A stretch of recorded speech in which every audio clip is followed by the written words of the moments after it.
Assalamualaikum warahmatullahi wabarakatuh. Perkenalkan, nama saya Haryana, NIM 1931041091, jurusan PJKFC 2019. Jadi saya akan menjelaskan sebuah materi yang berkaitan dengan evaluasi, yaitu men-skor dan menilai.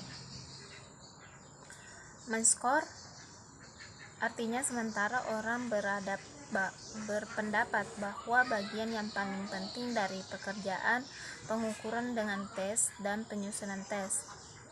Jika alat tesnya sudah disusun, sebaik-baik anggapannya sudah tertampilkan besar dari maksudnya.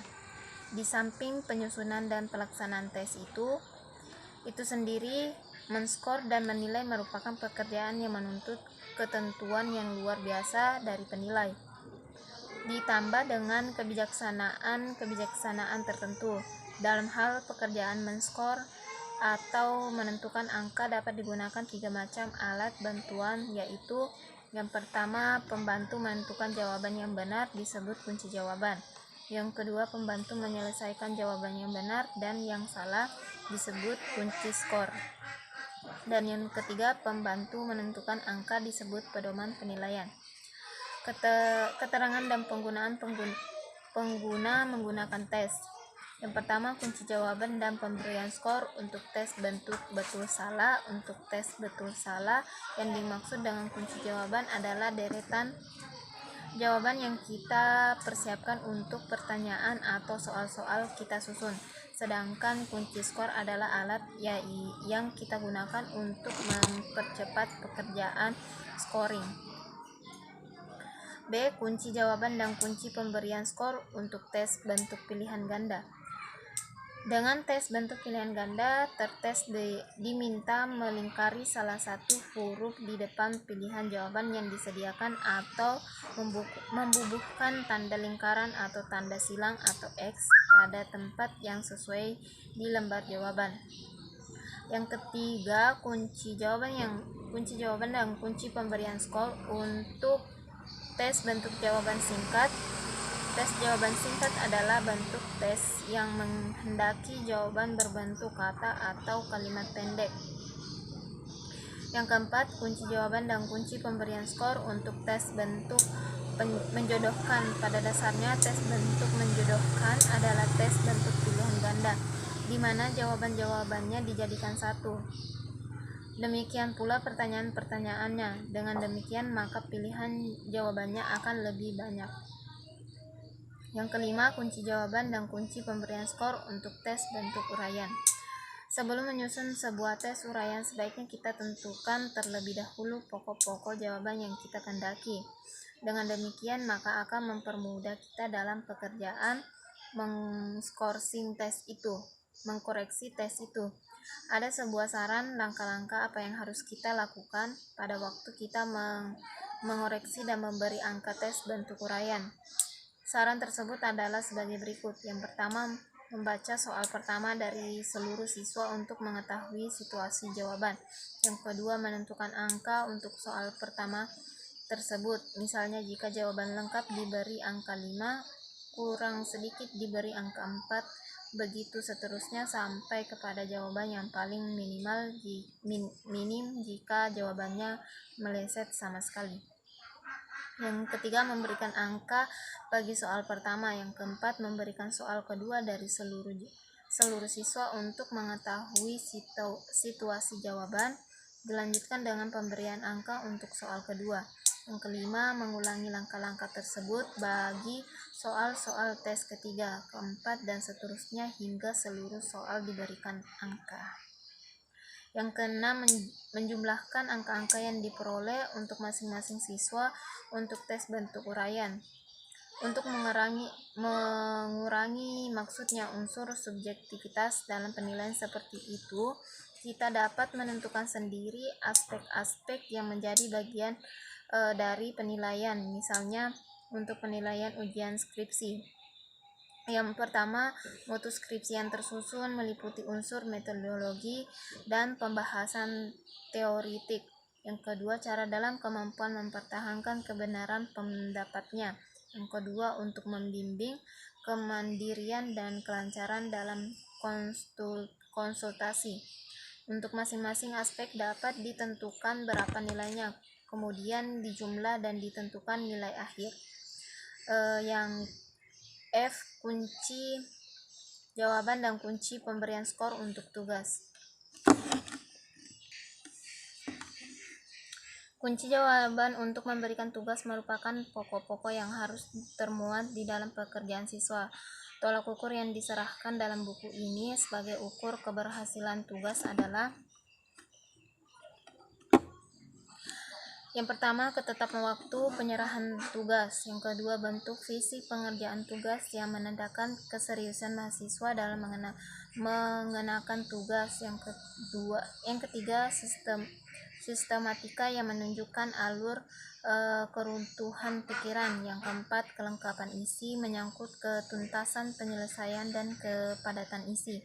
Yang kelima, mutu hasil tugas, yaitu kesesuaian hasil dengan garis-garis yang sudah ditentukan oleh dosen.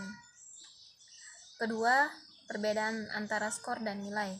Apa yang terjadi selama ini banyak di antara para guru sendiri yang masih mencampur adukan antara dua pengertian, yaitu skor dan nilai.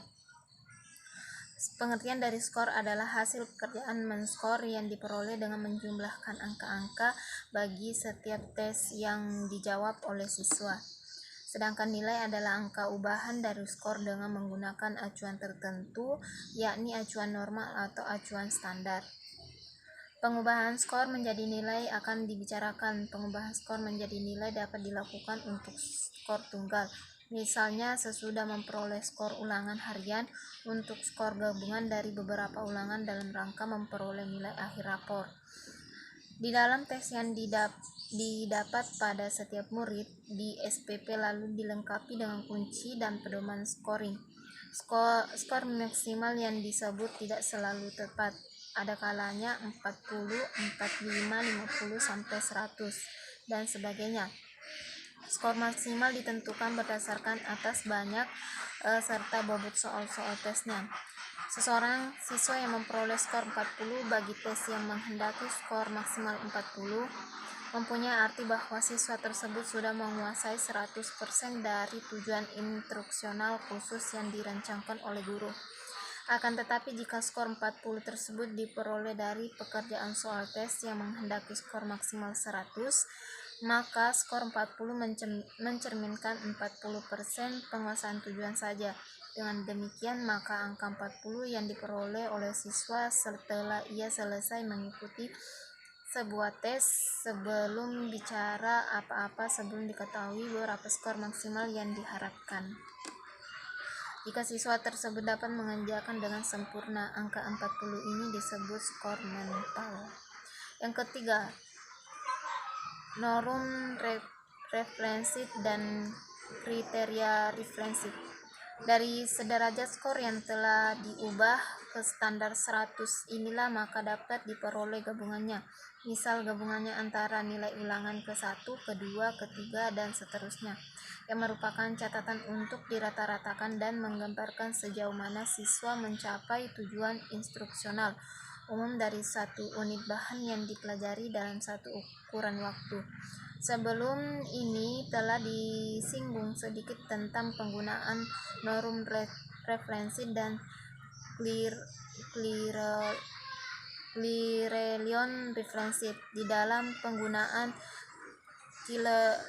Clearelion dan referensi, siswa dibandingkan dengan sebuah standar tertentu yang dalam uraian sebelum ini dibandingkan dengan standar mutlak, yaitu standar 100. Dalam penggunaan norm referensi, peserta belajar seseorang siswa dibandingkan dengan siswa lain dalam kelompoknya. Kualitas seseorang sangat dipengaruhi oleh kualitas kelompoknya. Seorang siswa yang apabila terjun kelompok A termasuk hebat, mungkin jika pindah kelompok lain hanya menduduki kualitas sedang saja. Ukurannya adalah relatif.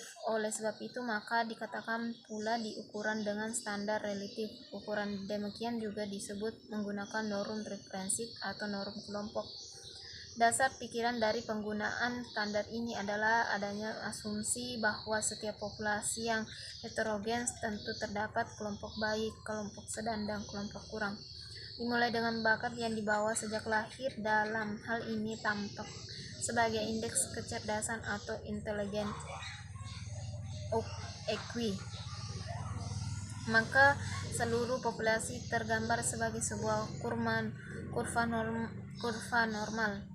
Apabila standar relatif dan standar mutlak ini hubungannya dengan pengubahan skor menjadi nilai akan terlihat demikian. Yang pertama dengan standar mutlak, yaitu pemberian skor terhadap siswa didasarkan atas pencapaian siswa terhadap tujuan yang ditentukan. Yang kedua, nilai diperoleh dengan mencari skor rata-rata langsung dari skor asal atau skor mental. Yang kedua atau B, standar relatif. Yang pertama, pemberian skor terhadap siswa juga didasarkan atas pencapaian siswa terhadap tujuan yang ditentukan. Yang kedua, nilai diperoleh dengan dua cara, yaitu mengubah skor dari tiap-tiap ulangan lalu diambil rata-ratanya. Yang kedua, menjumlahkan skor tiap-tiap ulangan baru diubahkan nilainya. Tentang bagaimana cara mengubah skor menjadi nilai akan dibicarakan pada bab berikutnya. Itulah tadi penjelasan tentang